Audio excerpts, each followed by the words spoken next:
There's a saying in the Lone Star State, everything is bigger in Texas, which of course has got to include mic drops at SEC Media Days, which you could say that Commissioner Greg Sankey just had one moments ago when talking about the future of the conference and with conference realignment.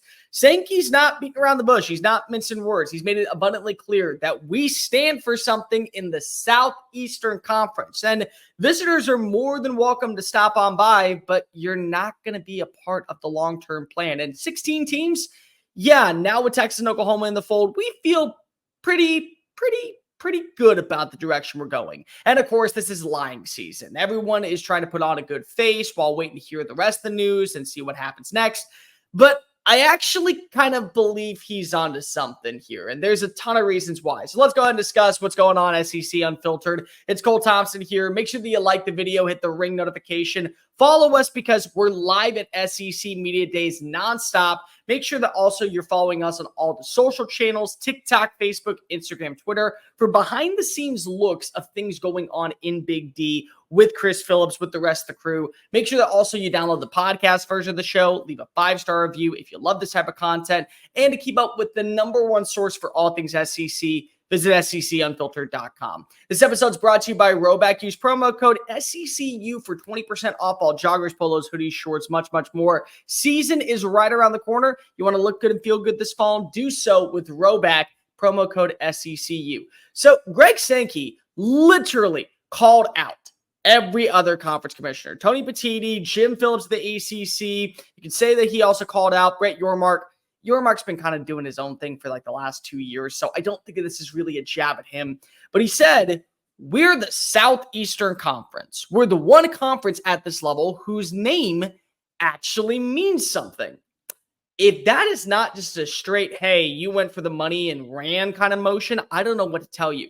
Because technically, he's not wrong. Do I think that Texas and Oklahoma are part of the actual southeastern region of the United States? No. I'm a native Texan. I'm somebody that has spent a majority of his life in this state.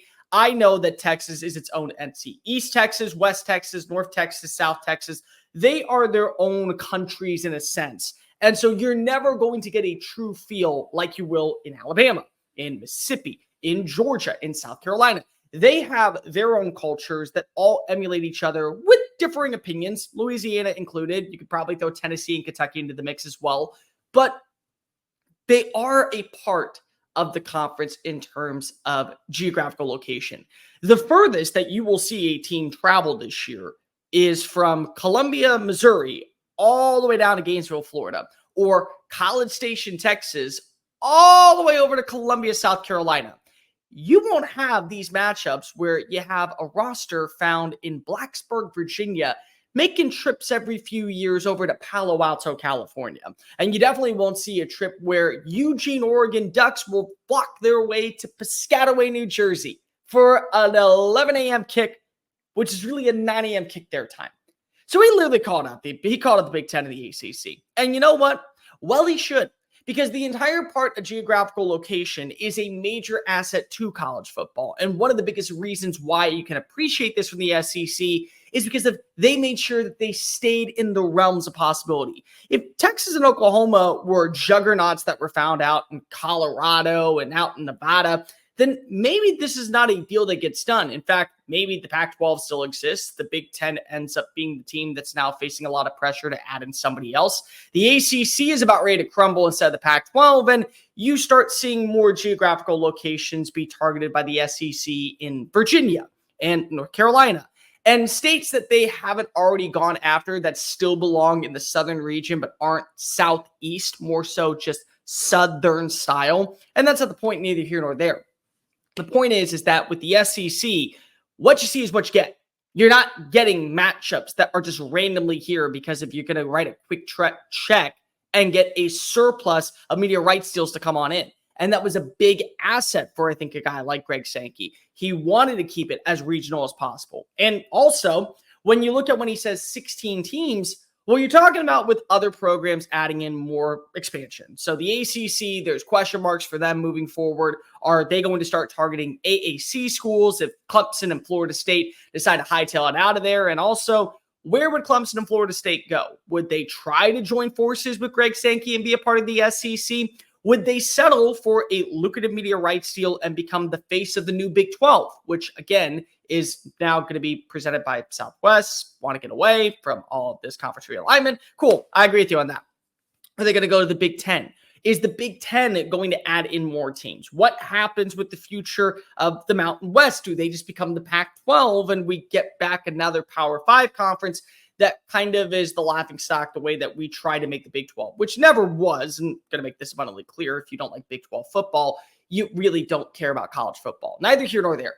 With the SEC, you got two juggernauts. You got two standards in college football. You didn't add in, UCLA that at one point was really good, kind of like Nebraska. And we're hoping that with the money and the resources that they have out in Los Angeles, they'll be back at Big 10 level and the Bruins will actually be a competitor.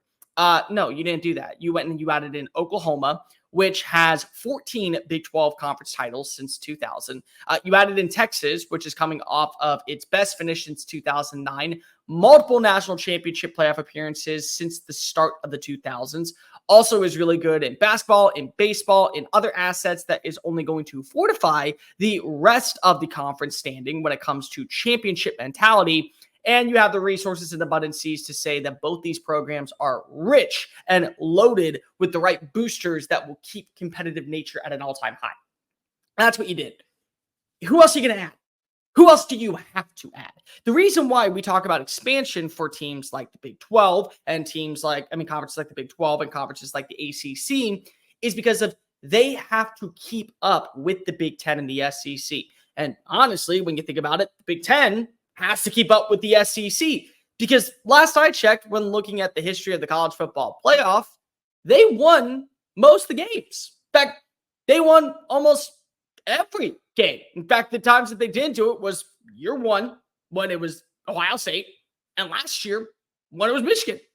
And that was the SEC. So you're playing catch up to them. And if you want to go even a step further, just remember that at one point, the state of Alabama, not the SEC, the state of Alabama owned 4 national championships.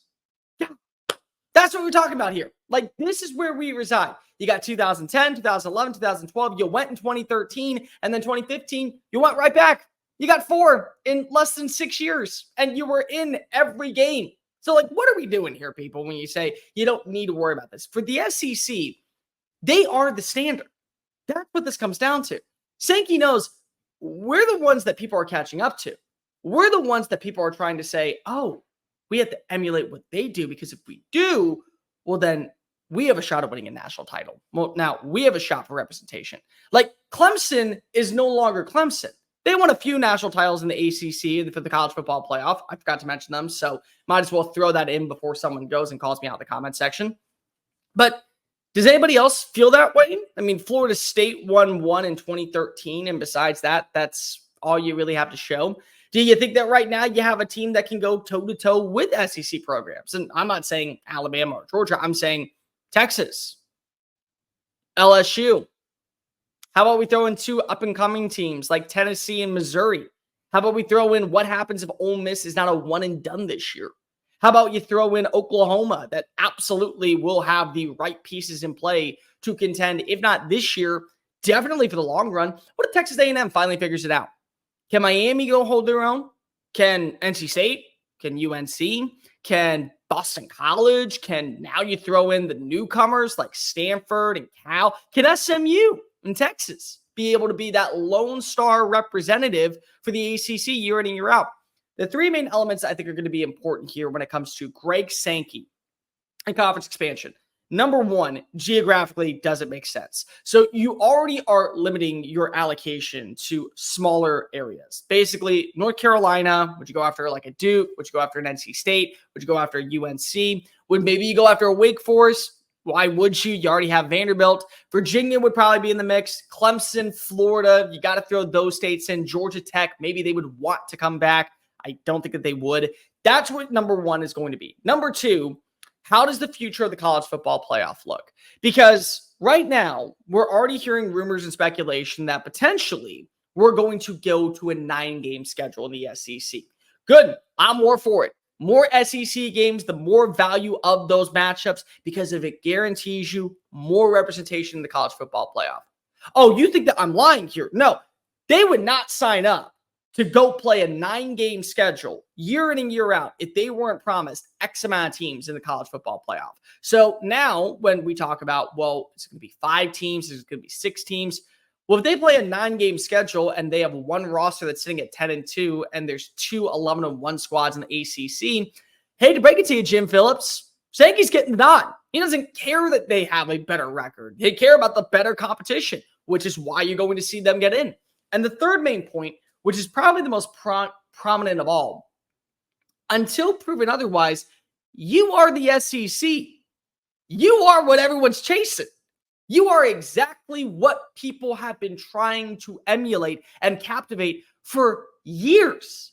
Why are you going to have to make expansion? If you're going to be properly represented in the college football playoff, if the money resources aren't dwindling anytime soon, if you're still the most profitable program conference in all of college athletics, and I'm saying all of college athletics, not college football, and also if you still are bringing in the right revenue where every school is surpassing teams in the Big Ten, teams in the ACC, teams in the Big 12, who gives a flying care in the world if you have 11 squads or 16 squads and they have 22 or they have 28 or they have 31? Okay, cool. That just means that they're going to cannibalize each other and maybe get 2 teams in the postseason while you have 16 and at least half of your rosters are going into the dance. And by the way, expansion is not slowing down anytime soon either. So when they move the season to a 9-game schedule and they move it to 14 squads, well, now basically you're saying one of those roster spots automatically belongs to the SEC. I believe him when he says that right now we're not moving to past 16 teams. There's no reason to doubt it. You just added in 2 of the best squads in college football overnight, and they're going to be plug-and-play players from the get-go. Don't kid yourself. Oklahoma may have a 8-4 season this year. 2 years from now, we will be talking about them being in the hunt for a national title because that's Oklahoma, because they always were when they were in the Big 12. That's not changing. The aura isn't going away. The logo is, but the same production is. Texas isn't going anywhere. You think that you're going to really lose out after going to a playoff last season? No, of course you're not. You're going to be right in the hunt of everything. So you have what you need to still be the most poignant, most profitable, and the most productive conference in all of college athletics. When you have that, you don't need to make any more moves. Sankey going out and calling everybody, just saying, you know what? We are the SEC. We're the one conference where the name actually means something. He means it. You know what? Big mic drop in the state of Texas. Great way to start off SEC Media Days. Let me know in the comment section down below. What did I miss? Do you believe that conference expansion will come to the SEC in the not-so-distant future? Do you believe that we will be fine with just having 16 squads? Do you think that we're going to have a 9-game schedule? Like, rate, review, subscribe. Make sure that also you're following us on all the social channels because we're live at SEC Media Days. We got a bunch of behind-the-scenes coverage that you're going to only be able to check out on socials at SEC Unfiltered. You want to follow me on socials, scream at me for being an idiot, tell me that I'm smart, at Mr. Cole Thompson. And to keep up with the #1 source for all things SEC, make sure you visit SECUnfiltered.com. I'm Cole Thompson. Until next time, folks. Later.